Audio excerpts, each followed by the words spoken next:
Olá, seja bem-vindo ao nosso curso básico de teologia e eu quero conversar com você hoje sobre o monasticismo.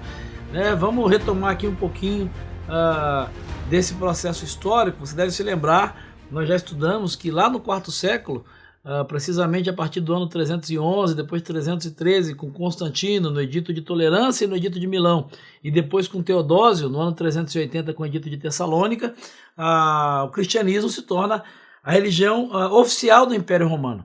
E com essa atitude, com essa decisão, com essa estatização da igreja, algumas reações acontecem, né? E só para lembrar e refrescar sua memória, eu quero lembrar isso para você. A primeira reação é a assimilação. A turma de cristãos são os cristãos que são assimilados por essa igreja institucional romanizada. Existe a turma da resistência, que são aqueles que permanecem na igreja, mas não aceitam essas alianças. Eles vão ficar ali dentro da igreja, mas resistindo, questionando, alguns sendo presos, né, outros tratados como hereges, enfim. E há uma terceira reação, que é essa que nós vamos estudar agora, que são os monges, ou o movimento monástico. A palavra monástico, ela vem do grego monacos, que significa pessoa solitária. Ou seja, foram essas pessoas que, não aceitando a aliança da igreja com o Império Romano, dessa institucionalização, acabam se retirando, né, acabam se afastando. Essa ideia do movimento monástico, ela surge lá por volta do século IV, na região da Capadócia, né, e tem a sua origem no Egito.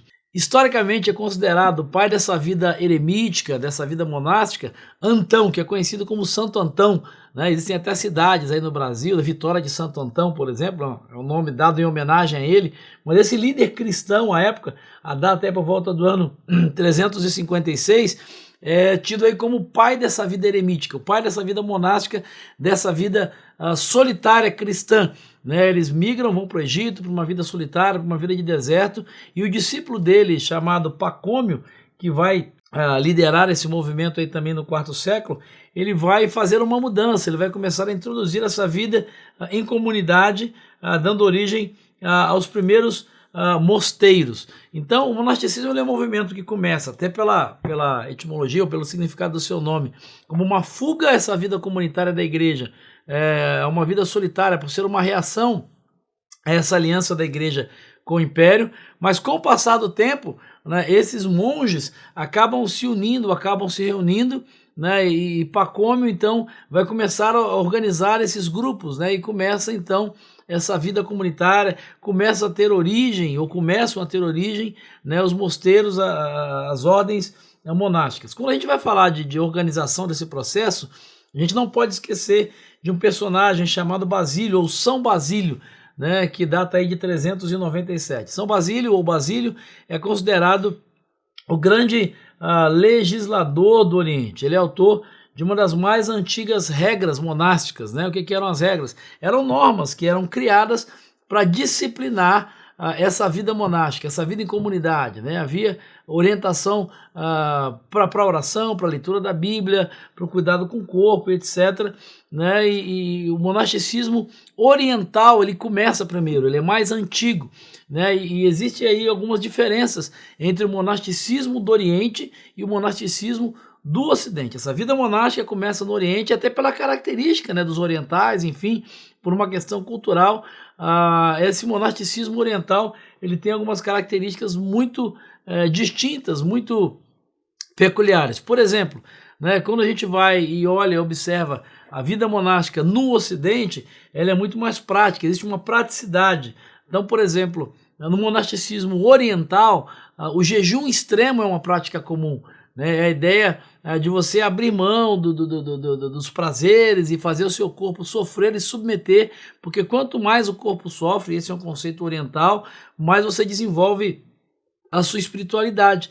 Já no monasticismo ocidental, ele é muito mais prático, ele é contra o jejum extremo, Ele é contra a pouca quantidade de sono como uma forma de castigo, né? O monasticismo ocidental, ele tem uma preocupação muito grande com questões sociais. Já o monasticismo oriental está muito voltado para a espiritualidade, para as questões da fé, enfim. O monasticismo ocidental, ele é muito mais pragmático, ele está muito mais voltado para fora, para a sociedade, né? Para a comunidade, né? E tem essas características que são bastante distintas. E uma questão que vale a pena a gente destacar é o fato de que o Ocidente ele não vai enfrentar tensões constantes com a hierarquia da igreja, né? Qual a diferença que isso faz?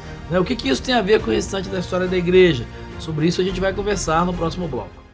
A Rádio Transmundial é um veículo de comunicação presente em 80% do planeta e que tem como objetivo levar as boas novas do Evangelho aos que não a conhecem, bem como dar crescimento e maturidade cristã àqueles que desejam servir a Deus de forma integral. Mais informações em www.transmundial.org.br. Transmundial, para todo mundo ouvir.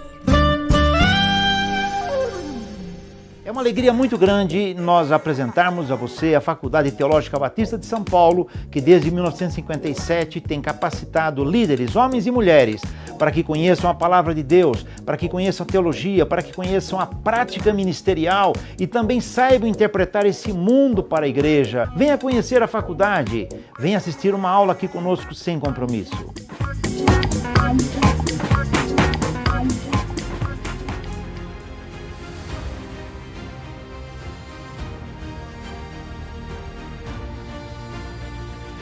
Bom, eu terminei aqui o último bloco dizendo para você dessa característica do fato de que o Ocidente não enfrentava tensões constantes com a hierarquia da igreja. Por que isso faz diferença? Por que isso é importante? Isso vai contribuir para o desenvolvimento muito mais rápido do monasticismo ocidental. Vale a pena lembrar, né, como eu disse para você, que esses fatos que a gente está aprendendo, esses fatos históricos, eles acontecem, muitos deles em paralelo. O que está acontecendo em paralelo a isso? As invasões bárbaras, né? O Império está fragmentado. Aconteceu a queda do Império Romano, ou seja, do poder político romano.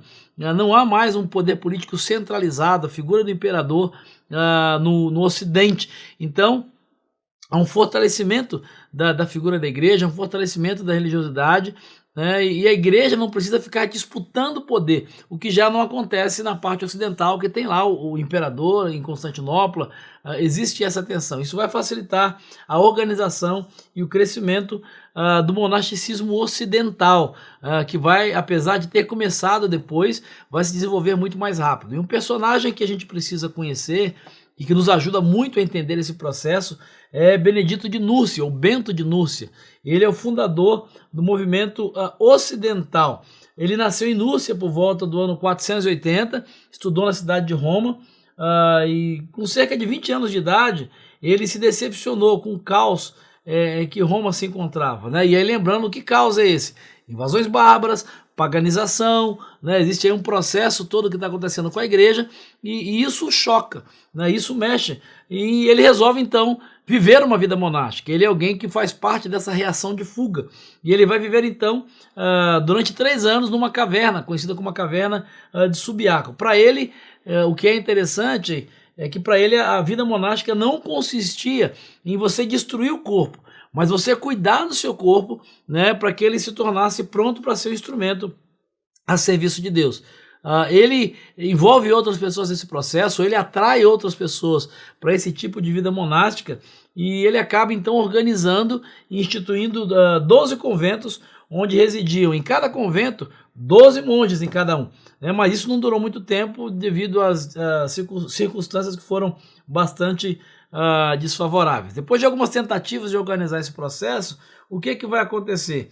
O Bento ele organiza uma comunidade monástica em Monte Cassinos, onde em 529 vai nascer a regra que vai ser a base de todo o monasticismo ocidental, a regra dos beneditinos, né? A ordem dos beneditinos é uma das ordens monásticas mais conhecidas, mais fortes historicamente, né? E esse movimento começa então com Bento de Núrcia, e 529 é a data então onde essa regra é estabelecida por ele. Por que ela é interessante? Vale a pena conhecer a regra beneditina, né? A gente tem aqui em São Paulo, em várias cidades, os mosteiros de São Bento, onde vivem aí, né, os monges, enfim, ligados a essa ordem monástica dos beneditinos. A regra beneditina, ela continha 73 capítulos muito breves, né, e se diferenciava das regras orientais por conta da sua praticidade, como a gente falou aqui, né? Existiam dois elementos de firmeza nessa regra que vão contribuir para a expansão do monasticismo ocidental. Quais são elas? Primeiro, a permanência. Uma prática muito comum até então era que os monges ficassem vagando, ou ficassem mudando de monastério, né? Havia uma dificuldade, ele não se adaptava, ele mudava de monastério, ele podia ter essa flexibilidade. A partir de Bento de Núrcia e da regra beneditina, ele estabelece a ideia da permanência, ou seja, né, o monge, uma vez integrado a uma ordem, integrado a um monastério, ele não poderia mudar de monastério. Isso, de certa forma, vai dar uma estabilidade à vida monástica, isso vai dar uma continuidade maior à vida monástica e vai favorecer o seu crescimento. Além da permanência, um outro elemento que vai ajudar a consolidação do monasticismo ocidental é a obediência. No monasticismo ocidental, principalmente a partir da regra beneditina, o abade, que é o líder maior, né, a autoridade maior dentro de um mosteiro, né, e aí abrindo parênteses, abade vem de aba, né, a ideia de pai.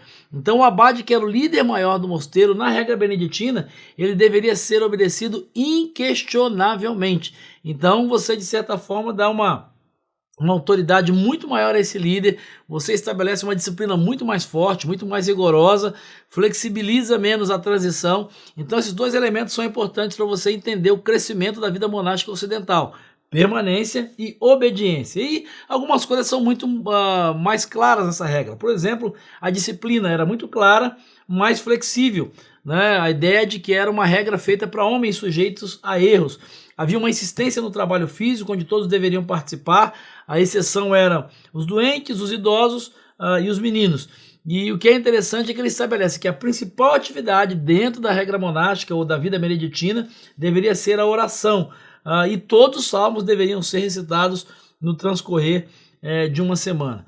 Então, só para a gente fechar essa questão do estabelecimento do monasticismo, mas principalmente a expansão do monasticismo, porque a gente vai perceber que é um movimento que começa como uma fuga, como uma vida solitária, mas se organiza, e a gente sabe hoje, né, que o monasticismo tem um papel fundamental na consolidação e expansão do catolicismo romano, porque no segundo momento essas ordens começam a ser incorporadas pela Igreja Católica Apostólica Romana. Então eu quero terminar essa aula destacando para você, de forma muito breve, alguns fatores que vão contribuir para essa expansão. Que fatores são esses? Os mosteiros se tornaram, né, os centros de estudo, onde se copiava e se conservavam os manuscritos, né, e com eles houve uma preservação dos documentos da antiguidade. Os mosteiros, num certo momento, se transformaram nas únicas escolas da Europa Ocidental, onde as pessoas aprenderam a ler e a escrever, né? Eles desenvolveram ou resgataram a dignidade do trabalho, né? A gente lembra que nesse tempo havia a ideia de trabalho era uma coisa para pobre, a nobreza, o negócio era não trabalhar. Os mosteiros resgatam esse conceito. E nos momentos de guerra ou de rumores de guerra, os mosteiros na verdade eram um porto seguro, ponto de equilíbrio, que tratava dos doentes, da comida e etc. E o que vai consolidar isso é a eleição do Papa Gregório, que era beneditino, e ele trabalhou cada vez mais para difundir a regra de São Benedito. E vale a pena, se você quiser se aprofundar, estudar também a vida de Bonifácio, né, que foi um monge beneditino que foi responsável pelo trabalho missionário da Igreja Medieval. Quando você estuda missões da Igreja Medieval, você não pode escapar de estudar sobre Bonifácio. Mas a gente segue estudando a história da Igreja e daqui a pouco, numa próxima aula, a gente se encontra novamente. Um grande abraço!